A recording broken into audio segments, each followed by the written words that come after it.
You are Locked On NFL Draft, your daily podcast covering the NFL Draft. Part of the Locked On Podcast Network, your team every day. What's up, Locked On family? Welcome back to the Locked On NFL Draft Podcast live stream. Because you already know what time it is. It is Saturday with your boys DP and Keith, live streaming for college football, man. Happy Saturday to everybody. Of course, you already know it's your boy Damian Parson over with the Draft Network, National Scout, and everything, guys. Listen, like I said, happy Saturday. Of course, I got my guy, Mr. LSU, Keith Sanchez, always with me on the ones and twos. Keith, it's not so beautiful of a Saturday. There's fall's coming in, it's raining, and all that crap over here. But how we feeling, man? Oh, DP, well, speak for yourself, baby. It is beautiful. I wish I could turn the camera. It is. Listen, you know, I stay in the deep south, right? You're in the south, but I'm in the deep south. So we've seen 100-degree temperatures consistently throughout the summer. But it's fall here. We getting 75. DP is 75 and sunny. So like I always say, man, on Saturdays, it's college football. It's Saturday. We got good weather. Life is good. It is what it should be, DP, and what it should be, right? We should get into these conversations, right? We have a couple big matches that we want to talk about. Washington versus Oregon. Then we have the UNC versus Miami. But then we might sprinkle in a little bit Caleb Williams versus Notre Dame. Notre Dame was there on a 2-game losing streak, and now they have to play USC to try to stop the bleeding, right? That's going on over there at Notre Dame. So DP, let's start it off from the top real quick. We discussed it a little bit, Thursday or Friday. We talked a little bit about this Washington versus Oregon match or players to look for. Who's going to win the game? What are you looking for? What matchups are you looking for? Who do you think is the better team? Let's have a conversation. No, for sure. Listen, guys, if you're new here, you know what to do. Hit the subscribe button, hit the bell notification, and remember these 3 letters, FTA, for the algorithm. Anybody that's watching, when you jump into the chat, comment. We'll bring the comment on the screen. We'll answer any questions, stuff like that. Just holler at your duo, right? Your favorite duo, as Keith says, every Monday through Friday on the Locked On NFL Draft Podcast, guys. But man, listen, Keith, when you look at this Washington versus Oregon game, crazy thing about both of these teams, they've both of them have played subpar competition. Right, yeah. Nobody has played a great team just yet, and when you look at Washington's defense, their front line is good, right? You got ZTF and Braylon Trice as the 2 edge rushers. Neither one of them are like have made high impact in terms of sacks this year just yet, but we know that they can come off the ball, pin their ears back, and get after the quarterback. Their secondary is where things get a little dicey. I think the secondary for both teams is where things get a little dicey, Keith. Where the front lines you feel comfortable, you got Brandon Dorless, you got Dorless over at Oregon and everything like that. So it's just more so in this game, it's going to be which defense can stop the quarterback, right? And when you look at these quarterbacks, Keith, Bo Nix himself, 131 completions, over 1,450 yards passing, 15 passing touchdowns on the season with just 1 interception. And then when you flip the script and look at Michael Penix Jr., I think you talked about, I think it was on yesterday's pod, on Friday's pod, you talked about Michael Penix, 133 completions, 19, almost like literally a yard shy of 2,000 yards. And he has 16 passing touchdowns, I think only 2 interceptions. And when you look at this situation, man, it's which one of these defenses is going to be able to stop the high-powered offense. I think this is going to be a flat-out shootout like it was last year, Keith. Okay, so and that was going to lead me to my question. Is there a chance that either one of these quarterbacks don't play high-level football, or you think both of them are so much in a rhythm, they're repeating, being in the same exact scheme? You think the expectation is that both quarterbacks are going to play great? Like, you don't think there's any chance that any quarterback struggles? Because we talked about the level of competition, right? Like, well, let's step up in level of competition. One of these guys don't play well. I think for Bo Nix not to play well, Washington needs to double Troy Franklin. And I'm going to tell you why I say that, Keith. When you look at the numbers, Troy Franklin, of course, is the leading receiver, right? But not only is he the leading receiver in receptions, yards, and touchdowns, it's by far 32 receptions, 535 yards, receiving 7 touchdowns. The next best guy, in terms of receptions is, I believe it's 18. and that's it's Gary Bryant Jr. and then you got Bucky Irving, the running back. Those two are tied for 18 receptions. So okay, it's all about making the other guys beat you. So if you're Washington, you got to handle it like defensively. Washington's DC needs to treat this thing like an NFL defensive coordinator. Think about what Bill Belichick. I'm gonna take if you right-handed. I'm gonna cover that right hand. You're gonna have to throw jabs with the left. You're gonna have to throw that cross with the left. You're gonna have to sidestep with the left. I'm not letting your right hand knock me out. And that's just what it is, Keith. Like, you can't let Troy Franklin take over this game. I think the big thing is, how comfortable is Michael Penix getting the ball to his other weapons? How comfortable is he really? Right? Because he relies on that one man to be his big-time playmaker in the passing game. So stop that. Now, when you look at Washington, it's a little bit of a different situation, though, Keith. Now, both of these teams are, I think, per ESPN stats, both offenses are number 1 and 2, I think, in the country. Washington averages 569 yards of total offense per game, while Oregon averages 578. 557, I'm sorry, passing yards, off total offensive yards per game. And then you look at, that passing attack. Yeah, no, Michael Penix spreads the ball around a lot more. Rome Odunze has 32 receptions. Jalen Polk has 26. Jalen McMillan has 20. And then Jeremy Bernard has 17. So they have 4 wide receivers over 200 yards receiving, where you look at Oregon, and it's quite the same. You only got 3 that's over 200 yards. So if you're going to see a situation where someone is going to be like slow down, it's got to be Washington slowing down Troy Franklin to see, all right, Bo Nix, how good are you really? Like, are you really that guy to elevate everyone, or are you one of those quarterbacks going to be dependent on your number 1 star wide receiver? Yeah, I think that's a key point, DP, that you made, and I didn't even know the target share, right, per receptions was that kind of tilted, right, for Oregon. And I mean, if you're the defensive coordinator, you're sitting there, and I mean, how we look at it, right? I'm pretty sure he looked at it like that, like, oh man, a lot of these targets and passes are going to Troy Franklin. So that's gonna be interesting, DP. But I look at this thing as this matchup, right, between these quarterbacks, and it's like this is going to catapult either guy into the Heisman conversation. And like we talked about, right, the Pac-12 after dark situation.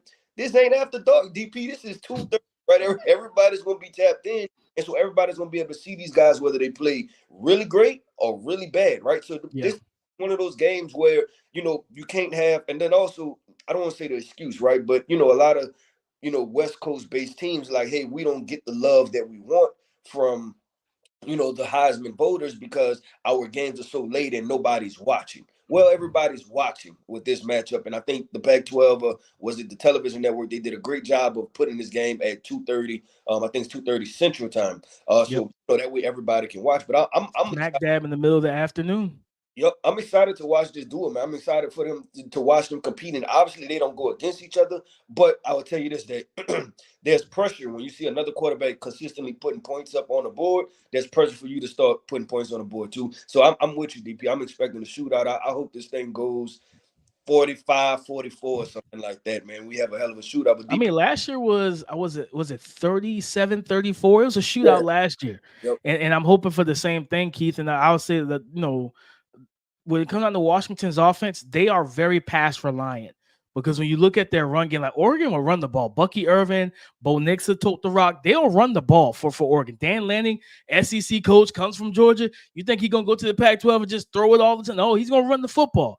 Washington, not as much, Keith. Washington only has 130 carries on the season for 615 yards.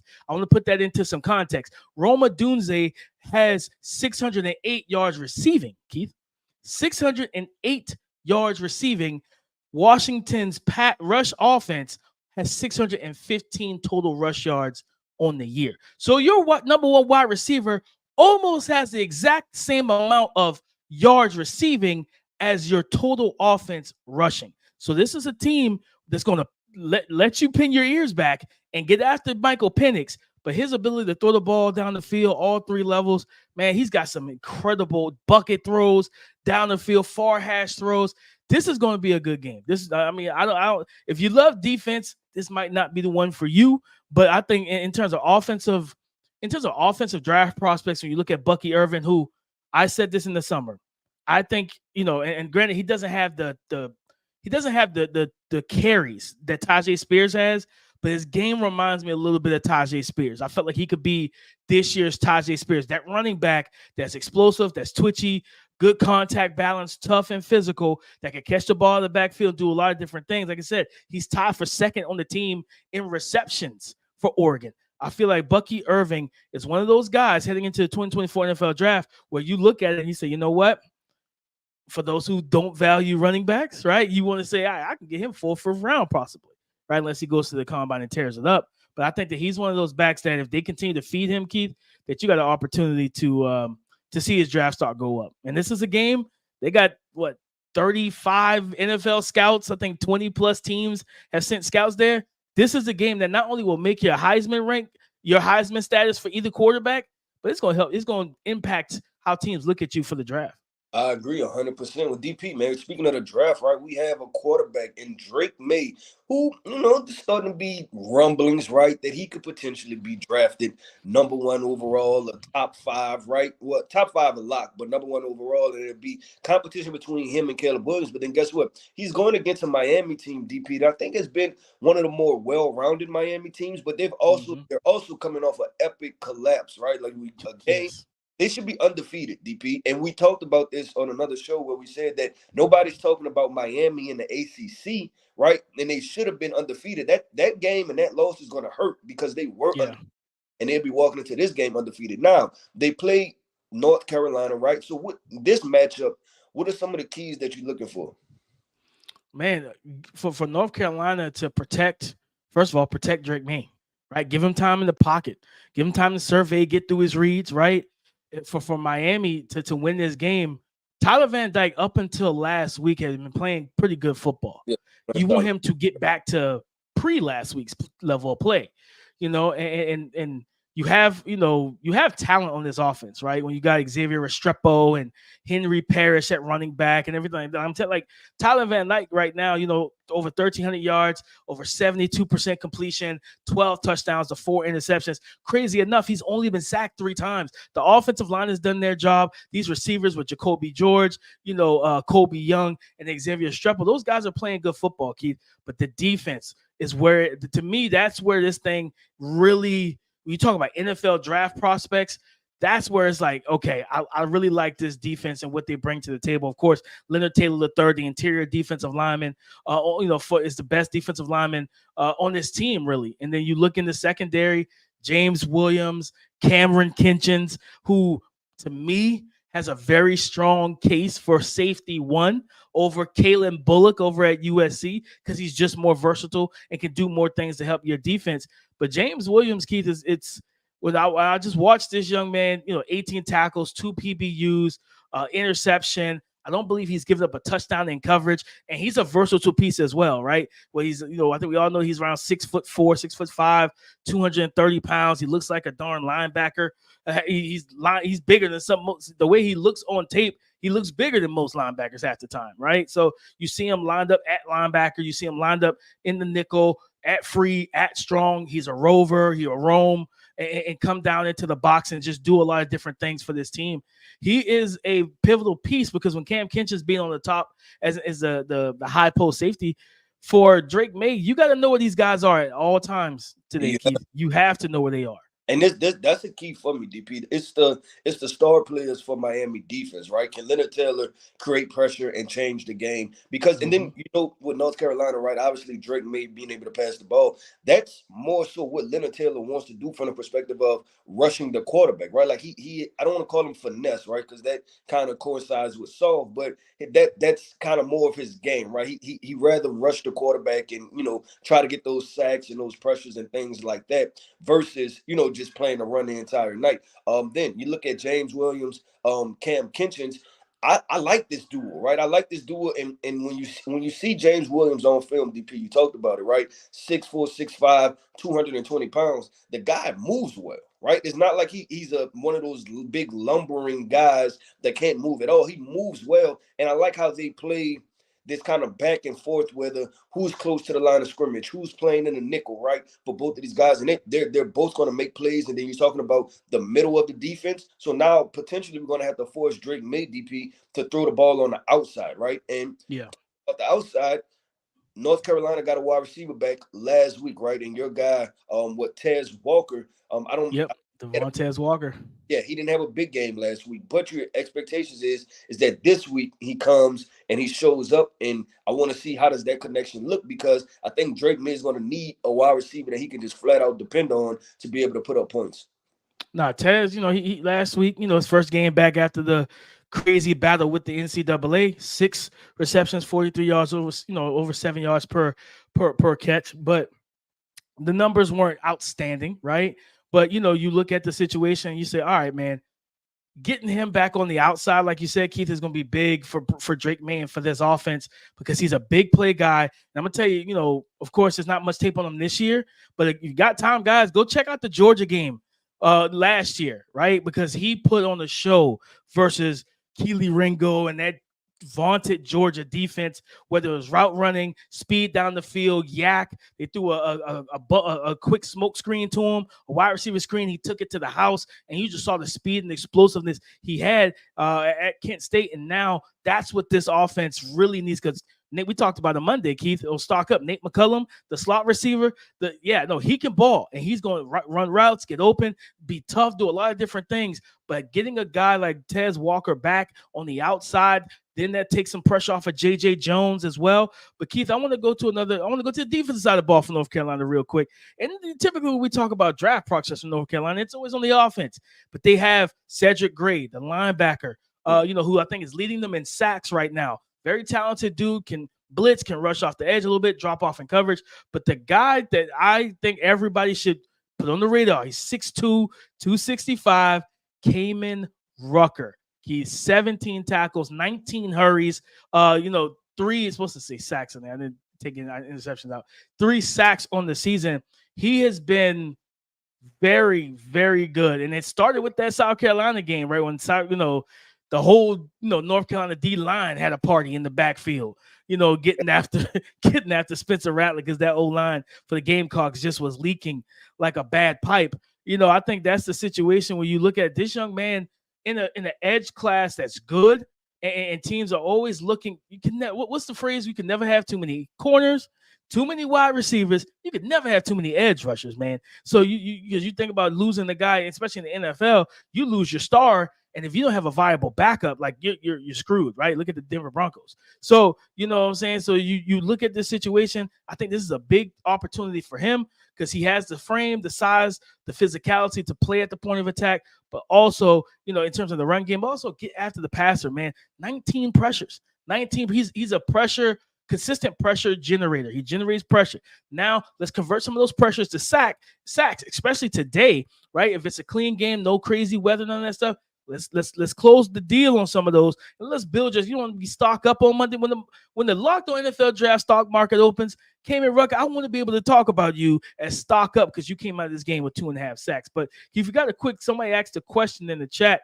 Stephen B says, is Brock Bowers a top 10 tight end on earth right now? Not in college football, Keith. On earth. So that means XFL, CFL, NFL, AFL. Is he a top 10 tight end on the planet Earth, Keith? I'm gonna let you answer this. Yeah, he is. He's the best tight end in college football, right? So you go ahead and knock that part out. And then the next level up is the NFL. And there's probably, maybe 3 to 4 tight ends right in the NFL. There's maybe 5. Yeah, maybe. yeah. 5 that you would take ahead of him. So 100%. And to Stephen B, I think he is making a case to be a top 10 draft pick, not just top 10 draft pick, right? When we talk about NFL draft prospects, every time I make a mock draft, I have an extremely hard time, right? Not letting him sink out of the top 10. And I think what you see with the 49ers with George Kittle, you're going to hit that comp time and time again. And I think that's a great comparison for him. I always look at tight ends, run after the catchability, and I don't think there's nobody that's better than him as far as run after the catchability. There may be guys that's on par with him, but I don't think there's a guy that's better than him when we're talking about run after the catchability from the One of the best tight end talents that we've seen at the position. You know what I'm saying? Physicality, athleticism, explosiveness, ball skills. Like you can Contact, isolate him contact, outside as a wide receiver one. yep. Contact balance is huge for him, man, because Incredible. he's always getting hit, but he manages to stay up. But DP, let's hit the face and the spread, man. We are not doing good. The spread is. Keith, We need to stop facing the spread. That might be what we need to do, man. It's transition. we lost again last week, Keith. Now, We have not moved off of the early success we had. yeah. Right. The first half, week or two, we were okay. Yep. First half, we were doing our thing last week, right? The first half, Maryland was right there, and then we was like, okay, this is what we expected. Matter of fact, DP, we were closer to, man, is this going to be an upset, right? Right. No, for real. Maryland, I tweeted out that Ohio State had a quarterback problem, and then Maryland had the quarterback problem. So it was just like, oh, great for my tweet. No, I mean, against the spread so far, Keith, in 6 weeks, I'm 2-4. Right, I haven't won since week 2. You know, you're 1-5. You haven't won since week 2. Okay. The spread has been whooping us, man. But we gonna keep it pushing because we gotta get back on winning ways. You feel me? You can't stay down. We got to get back up off the mat. Keep chopping wood. Okay, let's go. So Keith, for the spread today, and I feel like it's a Tiger themed spread here. We got Auburn as 11.5 point underdogs versus the LSU Tigers, Keith. And Auburn's offense isn't great, right? They can run the ball. Peyton Thorne is, Peyton Thorne, whatever that may mean exactly in terms of passing the football. They don't have a great passing offense. Can LSU match this spread? Can they win by more than a touchdown and a field goal, Keith? DP, I don't know. And you picked LSU, and I hate picking LSU games because it's still some sort of emotion, right? And I told you, I'm always best at my job when there's no emotion attached. You know what I'm saying? Baton Rouge, I'm 10 minutes away from the stadium. I was out, yesterday seeing all the people coming there. So, I started getting excited, DP. Like, man, we about to have college football. Death Valley is about to be rocking, tailgating and everything. And then I think about the matchup real quick, DP. We're not going to spend a whole lot of time, right? Like you said, LSU defense is bad, right? So it's like Auburn going to come in here and they're going to run the football, ball control team. They have a 2-quarterback system with Robbie Ashford. He jumps in there and he's the more athletic quarterback. They have a really good running back in Jarquez Hunter, I believe, if he's playing. He can tote the rock and tote the football. So then you have Jaden Daniels on the other side, right? You have Jaden Daniels. You have a team that can just flat out put up points, just put up points in bunches nonstop. And they can honestly just hit the button because they were supposed to lose last week. And then they just decided to start scoring and never stopped, right, until the game was over. But I'm going to go at a 10-point because 11.5 game. I'm going to go at 10 points. I'm going to take Auburn with the points. I think it's going to be a little bit closer game. I got you. Taking Auburn with the points. Keith, I'm taking LSU with the points. I think Auburn's offense just bothers me in terms of can they generate. Their defense is good, but I think their defense is going to be extremely tested versus the Malik Neighbor, the Brian Thomas. I keep forgetting Diggs in the backfield, right? And of course, Jaden Daniels as the star QB of this offense, a guy who should be in the Heisman conversation, a legit Heisman candidate. I'm going with LSU here. I think I'm gonna roll with LSU on the spread and go from there. So we part ways on that. But Keith, let's go through these game picks real quick. Rapid fire. We got North Carolina versus Miami. Keith, we talked about it earlier. Who you picking in this game? I wanted to go Miami. I think I'm gonna go with a motivated Miami, but I'm kind of stuck because you're talking about the weapons that North Carolina has. You know what? I'm gonna go with North Carolina. I'm going North. Okay. I'm going North Carolina as well. I think Drake Maye, they get Tez Walker going, and I think those guys able to put up good points. Next, we have Notre Dame versus USC. Keith, who you picking? Fight on. Fight on. Okay. And you are covering ground. I just want to let you know you are actually closing the gap in the college football pick'em. So I just want to let you know that I forgot to bring that up to you before the segment, but you are closing it. You're 21-18. I'm 23-15. You have closed that gap. I got to start picking better teams. Next up, we got UCLA, big game. UCLA versus Oregon State, Keith. I'm going to go UCLA on this one. I'm going to go UCLA. I think Oregon State, their offense is a little bit too sporadic. DJ Uiagalelei has been sporadic, as far as inconsistency from the quarterback position. I'm going to go UCLA on this one. I'm going to go Oregon State. I think that the young Dante Moore, the young quarterback, he's dealing with being a young quarterback, throwing interceptions. I think he's throwing a couple pick sixes or at least one. So he'll give the defense opportunities to make plays in the football. And if you give the ball to that offense, which is really physical, will run the ball. I think with Damian Martinez in the backfield, they can get it done. We just talked about it and facing the spread, Auburn versus LSU. You said you took Auburn with the points, or you take Auburn to win the game? No, I'm going to go LSU. I think LSU wins. I think LSU squeaks it out. I'm with you. I'm taking LSU as well. Jaden Daniels continues that would-be Heisman candidacy and campaign. And then, of course, the game of the week, the game of the day, Washington hosting Oregon. Keith, are you picking them Ducks or are you picking those Huskies? I am going with the Huskies. I'm going with Washington. I'm going with Purple Rain. I think they get the job done. Like I said, I'm expecting a 45-44 type game, but I think Washington wins this football game. Michael Penix, get ready to be elevated into like just almost etched in stone, right? Heisman conversation. 100%. There with them numbers, and now you get that momentum win. 100%. I'm going Washington as well. I think they protect home field. I think it's going to be a shootout like last year. It might come down to the last drive, but I'm taking the team that has the more complete weaponry in terms of receivers, and that's Washington. Real quick, we got Steve asked one more question. Thoughts on Carson Beck as an NFL prospect? Haven't dove into his tape just yet, but he shows the physical tools, and he's getting better week in and week out, right? Especially in the fourth quarter. I think it was against Auburn. Just understanding where's my guy, where's my dog, where's my number one option, which is Brock Bowers, and he delivers some dimes to him and get the ball to him. I want to get into the tape before I give an actual synopsis on this game, but I feel like watching the games live, he's getting better. He's building that momentum and that rhythm, and him and the play caller both are new in terms of what they are doing. They're starting to find some type of balance within trusting one another. Yeah, I agree. I'm really familiar with Carson Beck from high school, and he was a guy that had all the physical tools. I think his physical tools are better than what Stetson Bennett's were. But without question, I know kindergartners with better tools than Stetson Bennett. The first couple games were just kind of taking the training wheels off. Now you're trying to see how far you can push the envelope. So we'll check him out for NFL draft prospect. But to me, he's a candidate for a guy to come back one more year, right? And then maybe next year. 100%. We'll especially in this quarterback class, it's probably better to go back for 2025. I agree 100%. So guys, I'll talk about him on the podcast. Nah, for sure. But guys, listen, that's our live stream, man. You know what I mean? We talked UNC, Washington, Oregon, Miami, Notre Dame, everything, man. We talked about all these things. And like I said, tap in with us Monday through Friday on the Locked On NFL Draft podcast. Like I said, for the algorithm, comment, talk to us because we do talk back.